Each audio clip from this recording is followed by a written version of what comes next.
for coming to listen to our session this afternoon. I hope you gain a lot from hearing what we have to say.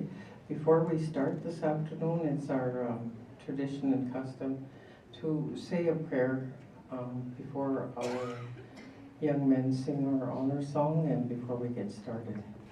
Our Anishinaabemowin Ted Strongbow will be saying the prayer for us.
Okay, we would just like to thank the following sponsors for having our Mentor-Apprentice team moving forward. We would like to thank the Aboriginal Language Initiative, the Social Sciences and Humanities Research Council Partnership Engage Grant, the Faculty of Education's Saskatchewan Instructional Development Research Unit Grant, the Faculty of Education's Research Center Grant, the Faculty of Education Indigenous Circle, the University of Regina's Research Trust Fund Grant, and Keeseekoose Chief and Council for their support in all of this with our mentors and apprentices.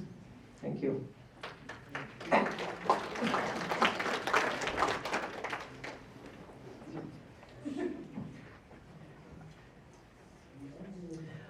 Okay, so we've been working on this Mentor-Apprentice project for the past 2 years. We started with 4 mentors and 4 apprentices, and we have been meeting in the beginning once a month.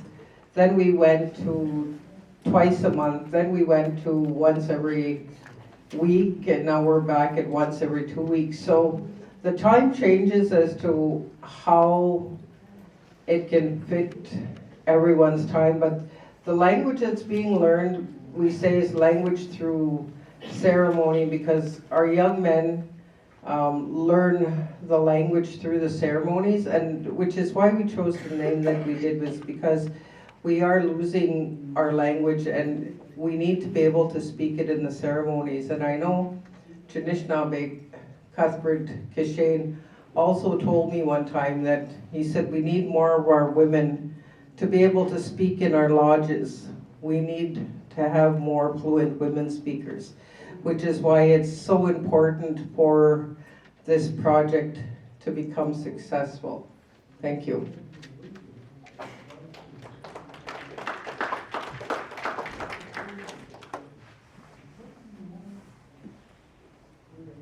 Good afternoon, everyone. My name is David Cote, and our presentation objective is to share about the connection between language, spirituality, and health. Okay. In 2019, we had a gathering. The gathering theme of our sacred languages, Walk With Us. We know that strengthening relationships with the sacred language that walk with us leads to improvement in well-being. Okay. When we have our language, it brings a healthy lifestyle to our people. That's quoting our elder, Cuthbert. And the loss of land, language, spiritual way, and respect for elders impact health and wellness of Indigenous communities. Indigenous languages can improve health. Traditional spirituality helps Indigenous well-being. The use of Indigenous languages and cultures do have positive effects on health and wellness of Indigenous people. Okay, so that being said, something I took for granted growing up attending a lot of our lodges, that I understand the language and the things that were being spoken in a lot of our ceremonies and lodges by our Cote people, Anishinaabemowin. And something, I guess, that that I realized was when these old people were speaking, they kind of giving teachings in their words, okay? Almost a way to live life. And while getting my master's of social work, I encountered a lot of therapeutic practices that are very similar to almost our way of well-being, where they have a lot of therapeutic practices that really relate closely. You can almost relate it to the well-being of our Anishinaabemowin, our way of life, and a lot of the Western therapeutic practices. So that's kind of why I guess we're kind of bringing this up. Our language, if you know your language, you have a better chance of finding healing within our ceremonies, our way of life. Because a lot of our problems, come from residential schools, and that mindset that we're no good, that we should be, that we're dirty, that speaking our language is no good, that we're bad people for knowing all that. And that, in the Western, way of life, there's a thing called narrative therapy, where they get you to change your way of thinking. And I guess going back to the lodges and the way our old people speak when they speak their languages to each other, and when they talk, they're giving us lessons, giving us guidelines of how to walk. So with that, I just challenge everyone here to kind of think about that. The ones that know their language, you can see how there's well-being in the language, how there's teachings in the language. And that our young people, because where I come from, there's a lot of social issues. A lot of our young people that are suffering don't know their language. They're ashamed of who they are. They may not say it, but they can show it. They show it in their behaviors. So with that, just like I said, I challenge everyone to maybe think about that. Maybe they're missing something in there about who they are. So to, I guess, close it off, people who, I guess, it's common sense that who's people who are self-confident and feel good about themselves tend to do better in life. And when we start being positive about our way of life and teaching our young kids that, through the language, and we start realizing that maybe we can start healing. So with that, we got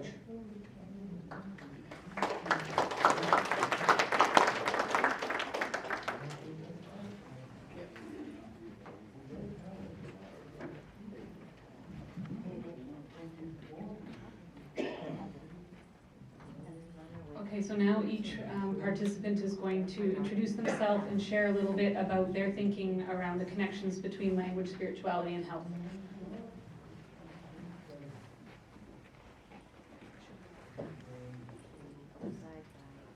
Good afternoon, everyone. My name is Saulteaux from the Keeseekoose First Nation.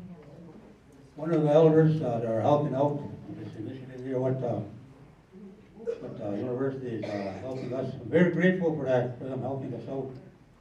And with us from the band there, Keeseekoose band, is doing our part, whatever, again, the missus and a few others.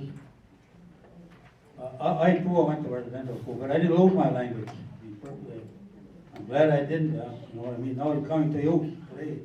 I never figured I'd ever be that way, and help out ceremonies and speaking to the children and having presentations like this today. I never figured I'd be doing that, but that's okay. I'm very proud of that, to be doing that. Because we're losing our language at a very alarming rate. But like in my prayer, like I said, we won't lose our language. Somebody will help us. It's there, and just gotta pick it up. And then as the program was going there, and they asked us to help out. Was going on, like Cheryl said, 2 years was going on already. And I want to keep going. We have a video already on it. And helping out the people, the public too, I guess is what it is. Not only the children, the kids, children, everybody else, teachers, everybody, universities, they need help. So I'm very, very grateful to be part of it. You know what I mean? To speak the language. And back home there, we have our ceremonies of 3 bands there, Keeseekoose, and Cote. Very close knitted. Three bands were in the campsite area. And I'm a part of that too, in the ceremonies. I'm very happy for that. Help out this way and that way, the young people, everybody, you know what I mean. With that, I want to thank you for listening to me, and we'll see you again in the future, assemblies or wherever you want to talk, language or whatever. So with that, thank you very much.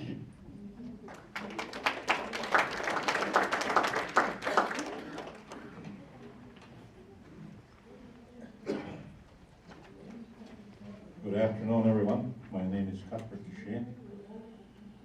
I don't consider myself an elder at my age. I have older people on the reserve that are elders, but I never consider myself an elder. I never tried to pass myself to be an elder. I don't consider myself old. That's all. But I wanna tell you how I was brought up by my parents, my late parents. They taught me a lot. They told me to speak my language, never speak English in our ceremonies, and I try not to do that, but there's a lot of our young people don't understand our language in our ceremonies, and we have to talk our language we have to talk English in there. But I try my best not to talk English in there because I was told by my parents, older people, not to talk English in there. But I'm glad, there's some people that put this thing in motion to try and teach our younger people how to speak our language. I know it's not easy for them, but it wasn't easy for me either when I first started talking my language in ceremonies, but I had to listen. That's the part they told me, my parents told me, listen. That's how you'll get your language. And that's what I did. At first I didn't listen, and I didn't learn nothing. And I started I started listening to the elders, what they used to say. That's right, I caught on. But I try to tell the young people, the younger people, they listen, but you know, I know it's hard for them, it's a struggle for them to learn their language, but you know, if they keep on listening, they will eventually catch on to the language. You know, I listen to younger people in northern Yellowquill, that little kids talking our language, and that is really amazing to me to hear them talk the language, like little kids. But I want to thank Cheryl and these two ladies from the university for making this program possible for us. You know, it's something that we have to carry on for our people, for us not to lose our language. You know, if you lose our language, you lose your identity. You don't know who you are. A lot of our young people out there in the cities, they don't know who they are. They wonder where they come from. And not only in the cities, but on the reserves, they don't know who they are. They lost their identity. And sometimes young people ask me, where do I come from? Like, what language do I speak? They don't know. And that's what we got to bring back is our spirituality and our identity for our young people. You know, some of our younger people are lucky that they have older people who show them how to talk their language and give them direction. But a lot of our people are lost out there. We always think of them. We always talk about them. We always pray for them. We have one elder sitting in the crowd here. He helps us a lot. Well, again, I want to thank you for listening to me, and thank the people from the university and the younger people that are learning. Language.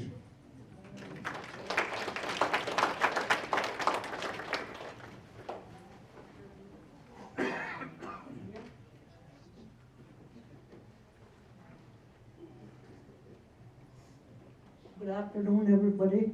Geraldine Strongbow, Dishnikas, Keeseekoose Dondose. Opportunity to man over my angan kaway. Tanigana Kinawaya Kagi Gitutition.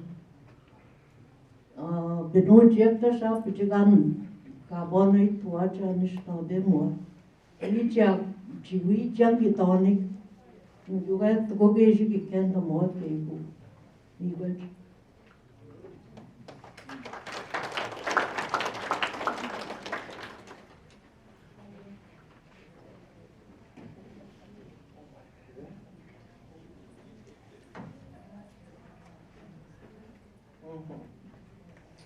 Okay, so because this is a Mentor-Apprentice project, and the whole point of our project is that the younger ones learn how to speak their language.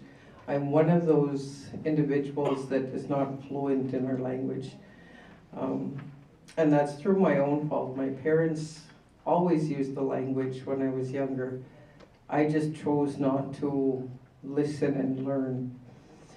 And now that's one of my biggest regrets, and I'm trying to learn it now, because I do believe that our health through our language, our land, our spirituality, all has a huge impact on our health, on how we live, on how we see ourselves, our identity,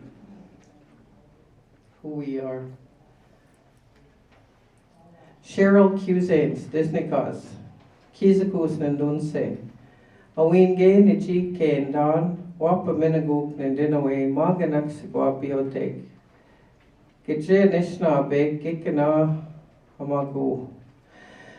Nimano wain dan Anishinaabemowin. Kaya pinunde ikain dan nakawewin. Win gay ni pawa ni chi wapmin. Now, for those of you who are fluent Saulteaux speakers, if I said this correctly, my name is Cheryl Quewezance. I come from Keeseekoose. I am happy to see all my family, friends, and visitors today. These are my teachers. I am proud of who I am as a Saulteaux First Nation woman. We had lots of fun and laughs during our learning, and I enjoyed it and appreciated it. Miigwech.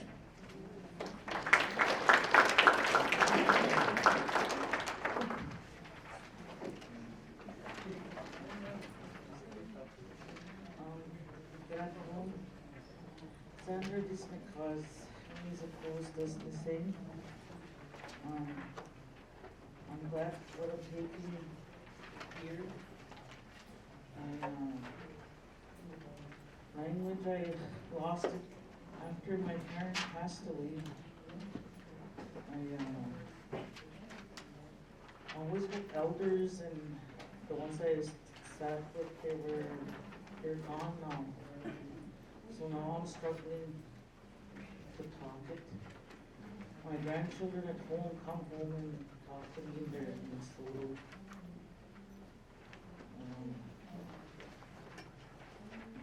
That's it.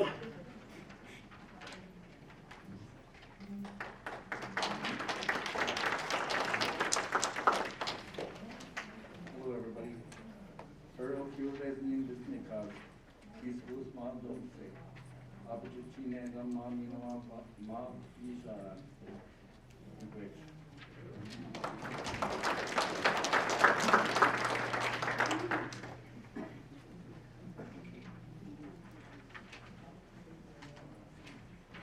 Good afternoon, everybody.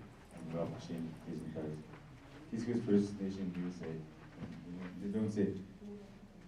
I'm one of the apprentices in this program, and I've sang Powell my whole life. This is my father did. He was telling me I was singing at a young age, and sitting at ceremonies, it's hard not knowing the language when the older men are talking, and if they ask for some specific song or they tell you something in the language and you don't know what they're saying. That's kind of a barrier for me in the lodges, is not knowing the language, and that's one thing I really like to. Well, I'm trying to learn. I grew up with it in the house. I remember my grandparents used to talk to it all the time, but they died when I was young, and I never picked it up from going to the ceremonies. But I just go running around most of the time when I was a kid. But I was singing since like 5 years old, and even in the I don't even use language when I sing. I just start singing straight songs all the time. But that's one thing I would like to do, is just start using language in my make my own, compose my own songs with the language. And I have 9 kids at home, and sometimes the little ones come home and they're yelling around swear words around the house. I'm like, where'd you hear that? And like, my Saulteaux showed me. And it's like at the ceremonies when you hear the old people saying like, "Tatama," or that means listen or quiet. And my daughter come home yelling that one day, and I just kind of thought it was funny. She just sounded like one of the old people in the ceremonies. Yes, my kids are picking up a lot of soloing back at home and in the school. So I learn off them and they learn off me, I guess. Yeah, I'm just thankful for the university ladies here and Cheryl for putting this all together. I hope it expands. We have good elders and good fluent speakers on board here. So I'd just like to thank you guys for listening to me.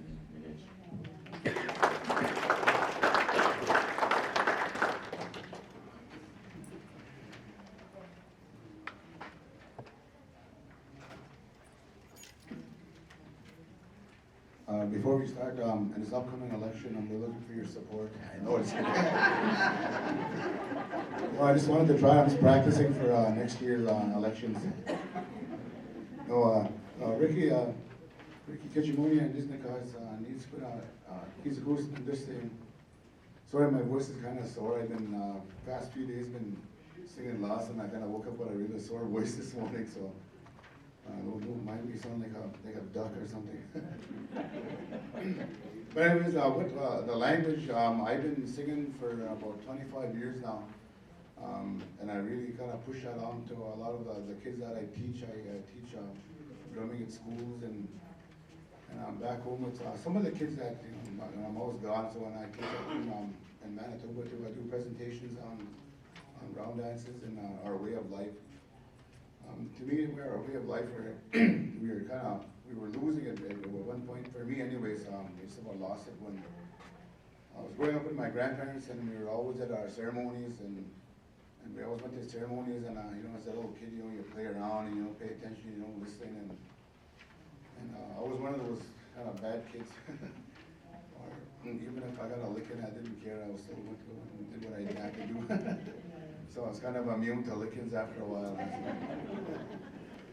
But yeah, I like using humor in everything I do. So I like fooling around, and it kind of makes people relax and stuff like that. So as we're joking around, you can kind of get a bit more ease into talking. So but yeah, like I said, I've been teaching the kids drumming and singing. After when we started singing, we were just beginning our teenage years. We started singing, and that's where we kind of got going again into our ceremonies and the language. Because we composed our own songs in our language, and we had some great teachers growing up. Our grandmother, Dorothy Crow, she was born in 1914, and that's who taught us how to sing. And our grandma and my grandmother, she was born in 1922 as well. So, and then we had a lot of great teachers growing up, and we took that for advantage of that. We took that for granted, I mean to say. So we're thinking that all our elders are going to be here forever and stuff like that. Like when we're with the language in our ceremonies, I've been going to ceremonies all the time now, and I'm learning the language a lot more. Like when I'm more comfortable, like I talk with my buddies around the drum and stuff. We speak our language. We joke around, and we kind of get out of hand, and we kind of start talking that I can't say anything like that in front of everybody right now. but that's where it begins, though. Like as long as we get comfortable with each other and we can talk our language, and it comes more naturally when we relax around the drum and stuff like that. But yeah, like I said, I'm a big for our way of life. I push that onto our people, our young kids. And I teach them, not only I teach them about singing and drumming, but I also teach them about our way of life and how to carry themselves when they're a drummer and singers. Like we gotta stay away from drugs and alcohol. Because you have a connection with that drum, you have a connection with the Creator when you're singing. So I can probably talk a bit more. How much time have I got left? But with that, I talk a bit more, but I kind of sound, my voice is not the greatest right now. But thank you for listening to me.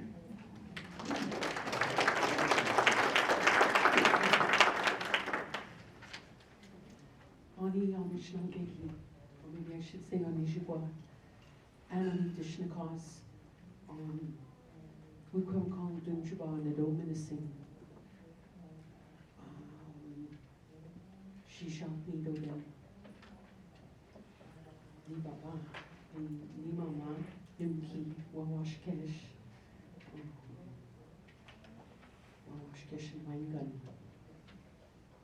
Language. I want to say that I'm grateful for the elders that committed to be teachers for our apprentices, because they're really welcoming to us in the community, and they teach us too, and they're really committed to the apprentices learning, and it's crucial to the community if we want to keep the ceremonies going. And I love the singers. They're really so beautiful, and song is an easy way to learn language. At least that's how Jackie Chan learned to speak English. And I learned kind of elemental Cree by singing poem songs and asking for the translation, and then I could hear those words when Cree people speak. So I know there's a magic to music that makes it easy. So So I think that's really beautiful that the singers are with us today. And yeah, that's all I have to say. It's an honor to be in the community and to work closely with the elders and to partake in the ceremonies and be welcome in the elders' houses and have a little Indigenous community when I'm so far away from home.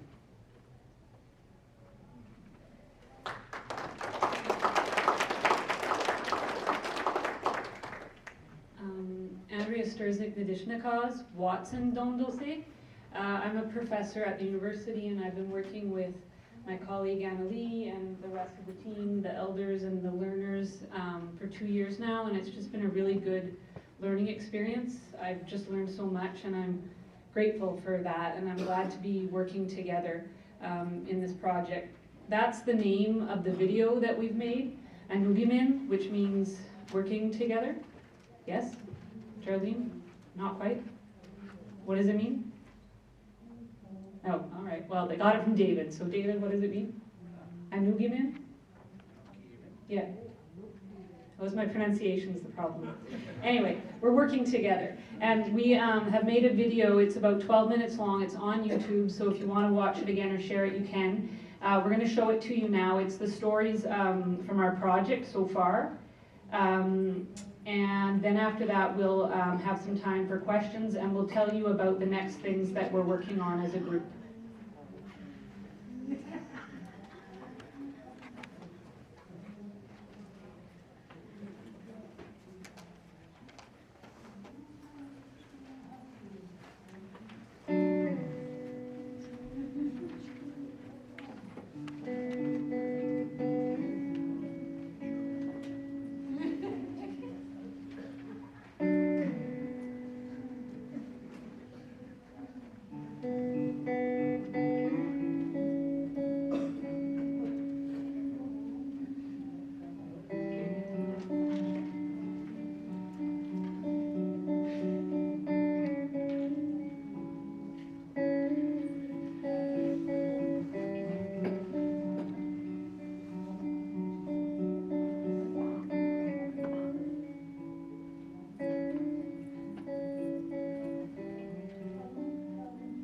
Gitchina and Anna Anishinaabemowin. Taniganaga Kinawia, Anishinaabemowin. After the nominandum of the Nogia, Ushia Anishinaabe, Anishinaabe. Kakinani Shoyaji Anishinaabe, but Shkunigangaya, Nin Kwe Kitwan. Kinataskigi wanit 2 minutes, Anishinaabemow. Ab Jibangin Danyai, Anishinaabemow Munuma. My mouth is dry. That's good. Good enough. Yeah? Okay. All right.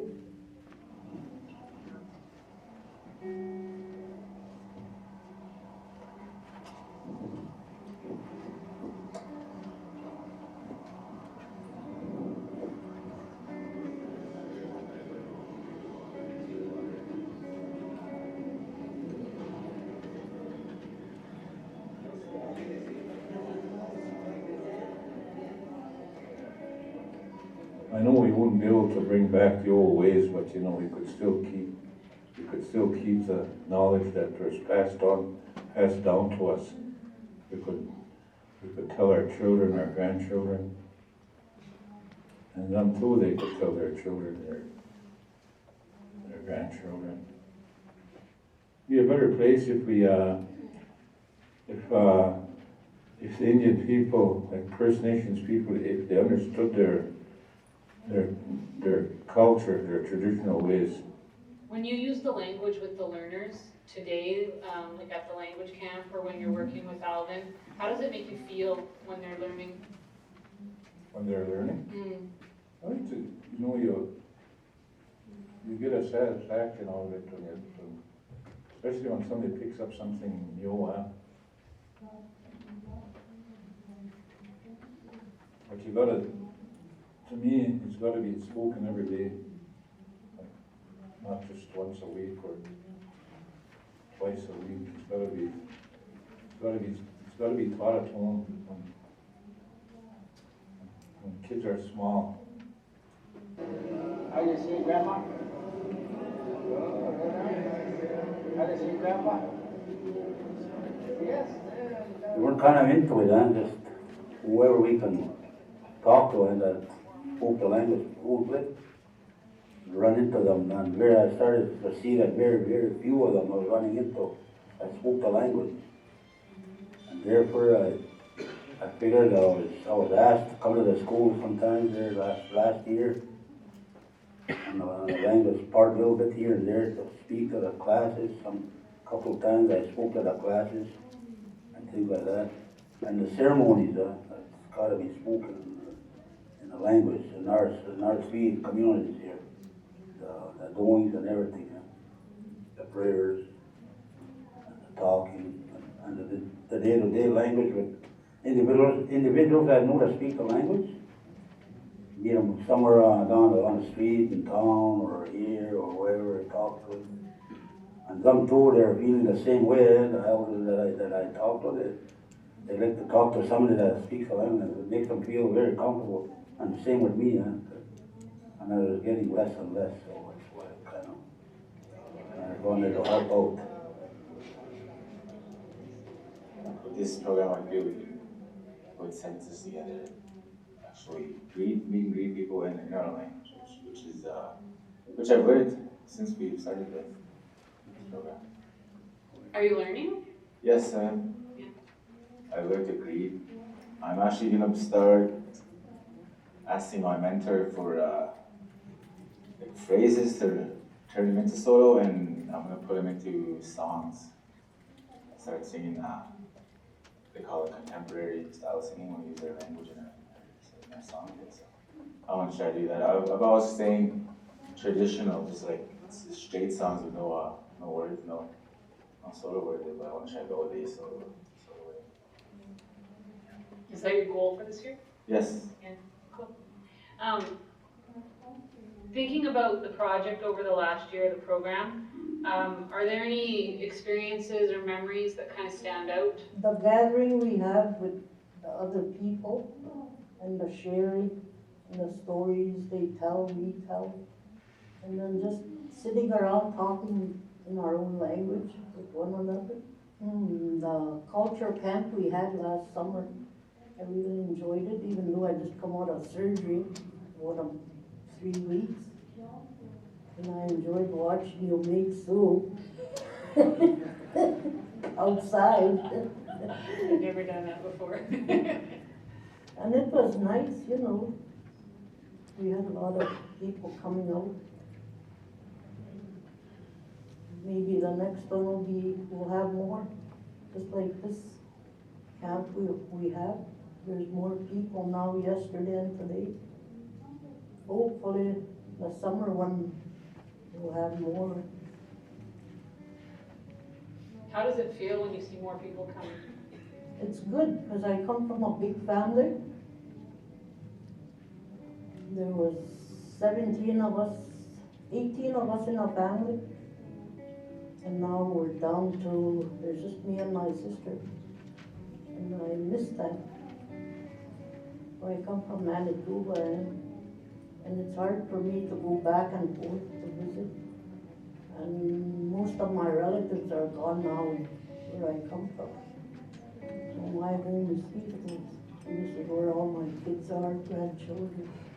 Even though they're all out about like working in the cities and that, but they still come home.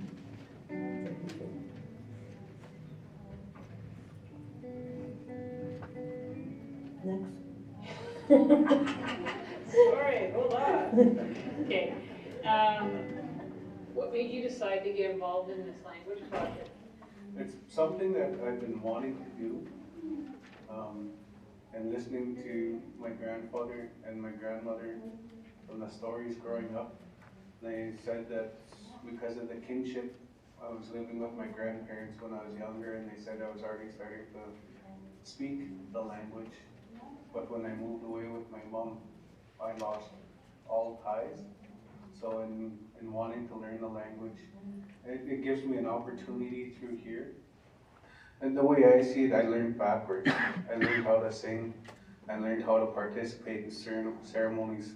And it should have been the other way around. I should have been learning the language at the same time. How does it make you feel to learn the language?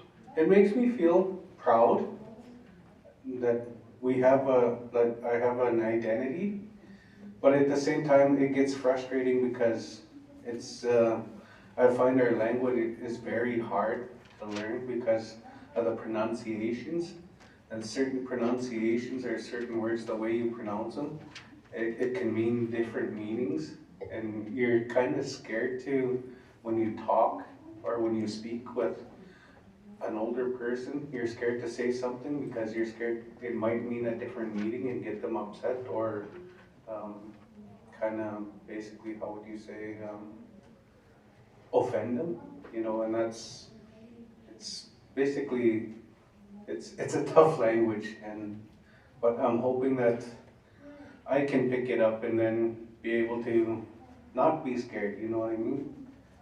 When you use the language with the learners, how does that make you feel? It feels good, because it's a lot of fun to talk to them, and then they try and say the words. Well, you don't laugh at them or anything, but the language is there within them, but they just can't bring themselves to say the words, like, and they're trying, and that's what makes me feel good about it. They're really trying to share our knowledge. Are they learning? Oh, yes, yeah. You can see it? Mm-hmm. When they get up and when they're asked to say something, they get up and they talk. Just like you, what we taught you in Saskatoon. Oh, yes, see? And you're not native. If you can pick it up, anybody can. We often do it there, so. Mm-hmm. That's what I always say. Those are all the questions. Do you have anything to ask? Yeah, I guess,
We had a really great first year, and I would just like to again say thank you to our Anishinaabeg for having patience with us and teaching us, because I know my mentor there would get frustrated a lot of times and would tell me, "Go away now!" because I wouldn't be pronouncing the words correctly, but we would laugh about it and have fun, and I kept trying, and I'm starting to learn. And we are all starting to learn.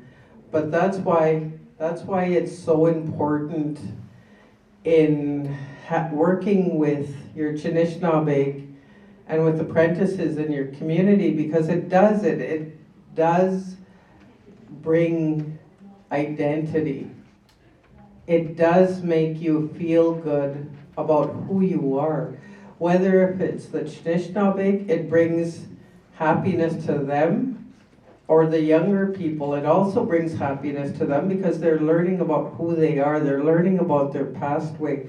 And just like Anishinaabe Cuthbert said, you know, we're not going to go back to living the old way, but we can learn our language, we can learn our knowledge, we can learn our medicines and everything else, so that moving forward into our future, our land, our language, our spirituality, all of that language learning is going to help us with our health.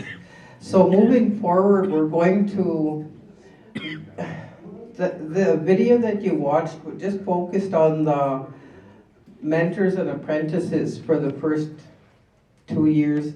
Now we're expanding the research into health and wellness, and that's where the land, the language, and the spirituality is coming in to play. And from there, we have our neighboring First Nation community, Cote First Nation, and we have, I see a couple of Anishinaabeg from there, and a couple of counselors also from there, if you don't mind standing up.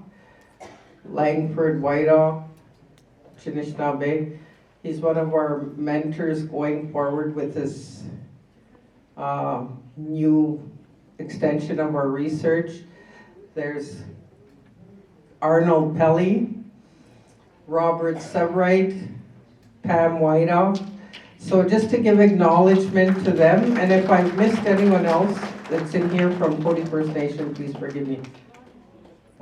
Oh, and Ronnie Sebright, he was the one in the video yet.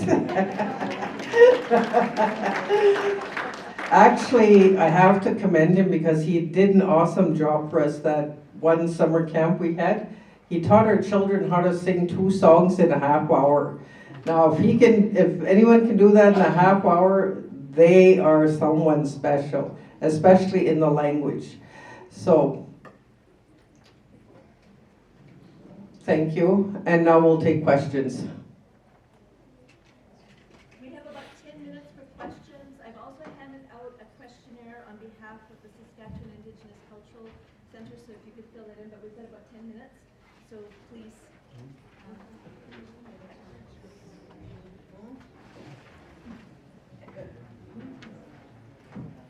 Yes? I'd like to pose this question to an apprentice, or any of the apprentices. The language that... Hi, I would like to pose this question to the apprentices. The language that you can speak now, after 2 years, can you give us a little tip on what helped you to remember, to be able to pronounce the words, to be able to say what you can say? How did you do it? Give us a few tips.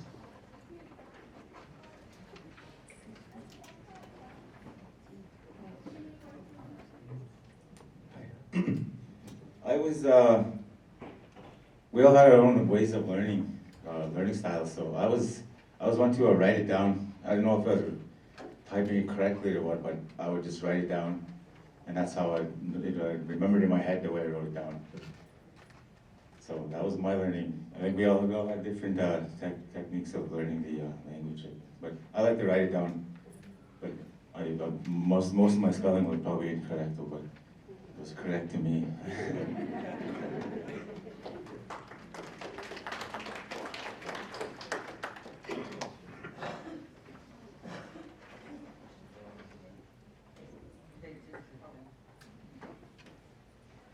I just want to expand on Ralph's answer. We do have, our apprentices do have different learning styles. Some are learning with writing down the language and learning from there. Others have excellent memories, so when they hear it, they can memorize it and can speak it fluently. Ricky Kitchmonia is one of those that's very gifted in the language that way. David Cody as well. Cheryl Quewezance can also do that, but he's a bit more shy. Yes? I think I'm just sharing my experiences with you, with that my journey My grandparents raised me up, no Cote, Michigan, and Keeseekoose. I was 6 years old when they come and took me away to boarding school. I didn't know one word of English. Then I didn't know my name was Arnold until I went to boarding school. They used to call me Naskiga all the time, my spirit name. So it's a cycle. When I was in boarding school, they told me my language was from the devil, and my ceremonies were from the devil, you know. Now we've come a long ways. I managed to hang on to my Anishinaabemowin, and I've come a long way from hating people and the rest of the school system, but I learned how to forgive my knowing and done through my grandparents' teaching. So through that journey, still today, we manage all together from where we are, our neighbors, Keeseekoose, Cote, to work together. It's a journey we have to take from being feel low for ourselves and to where we are today. In my generation, I'm young, I'm 74, not to be proud of who I am, but made to feel low. Now today, be proud of who we are. It's a generation taking a step forward. Leave that alone, what we went through. Now we learn together. Our ceremonies and our language, you cannot separate them, so we come a long ways. I commend these guys sitting up there. Me, if I was sitting over there, I start crying. Okay, there was another question. How often do you meet? You know, that actually varies again, because when there's ceremonies which are quite frequent between, well, the ceremonies are year-round, but some are more frequent in the summers, so the language through the ceremonies is constantly being learned there. But throughout the year, the mentors and apprentices are sitting down together. They'll be sitting down together once every 2 weeks, but that's only to get together as a group to go over what they've learned with their mentors, because they're doing their learning in private, whether they're spending time with their mentor, taking her to bingo and learning language through bingo, or taking her shopping and learning language through shopping. So it's everyday living activities, right? So it's learning the language that way, but it's when they can have that time to spend with their mentors that the learning happens. Yeah. Do you guys have a documentation process for the language that's being shared during interaction? Like a recorder? I don't think anybody's recording. They did?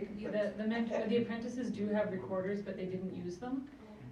So I think, like Ralph writes a lot down. I write things, I have a page in my phone, I write everything down. But I think it's sort of becoming an individual thing where people gather it the way it works for them. Just wanted to share from my learning experience for our apprenticeship at our program. We taught apprentices how to use the ELAN program, to where they take conversations that they have with speakers and they put them into the system, and then they dissect the conversation and they have to listen to the root of the verbs. And if they don't know what the interpretation is or what the understanding of that conversation is, then they go back to the speaker the next time. They meet with them and they take down notes. They go back to the program and they put it in there, and it's like a 2-for-1. They're learning conversation with the speaker and they're being able to identify what they don't understand, and they're also documenting the language in the process. ELAN? Yeah, it's a free program, it's made by linguists, and it's relatively easy to learn how to use. Okay, well, we'll probably check that out. Thank you. Yes. Oh, wait, there was someone else at the back there. Yeah. Hello, Anishinaabemowin. Leonard and I quote them Disney because no chicken was there on him to say. Meron mga ginagataman, ski office yan, mo te imam mo yas nang ibabam ki yogan kinto mo. Ulan gas niya no ki. Bisigo ingating igamachi quaking it ki se manito. Chimo kumana nang igano ki yan. Misigo ing matut soning gi machi haisa mi maga gi inta magwan. Mi gonna sung magi mangis nok ing bikona. Ikino tuta instituta man.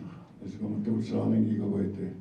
Mi maga gi inta magwan ichibuwan no tiga na kawegi ana. Unyas na agi taziska bewan. Mea ing gigo ing neap kaunji energy. Kien Antagice Snabengigo.